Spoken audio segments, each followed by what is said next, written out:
এবং ওই পাশে দেখা যাচ্ছে, একদম ওই পাশে, যেহেতু একটু দূরের কারণে দেখা যাচ্ছে না, এই পুরাটুকু হচ্ছে কি বলে এটাকে কি বলে, এটাকে কি যেন বলে, ওটাকে হাওর বলে। হাওর, হাওর। তো এত বিশাল হাওর এই প্রথম দেখলাম নেত্রকোনাতে এসে। আর এই নেত্রকোনা জেলাটা মানে মোহনগঞ্জ এই জায়গার নাম। সত্যিই অনেক সুন্দর এবং অনেক ভিউ এখানে দেখার মতো। এই যে আমার বন্ধু সোহান, সে ক্যামেরার সামনে এসে একটু ভাব দেখাইতেছে, এবং ওই পাশে আরও শিল্পীরা আছেন, এবং ওই পাশেও আরও শিল্পীরা আছেন। তো কিছুক্ষণ পর আমরা স্টেজে উঠবো ইনশাল্লাহ। সব কিছুই দেখানো হবে।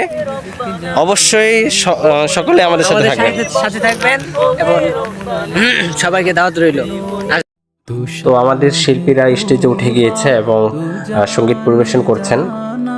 আলহামদুলিল্লাহ যে আমরা অনুষ্ঠানটি অনেক সুন্দরভাবে শেষ করতে পেরেছি, এবং আমাদের সমস্ত শিল্পী অনেক ভালো গিয়েছেন এবং অনেক ভালো পারফরমেন্স করেছেন। সকলকে আমার পক্ষ থেকে অসংখ্য ধন্যবাদ।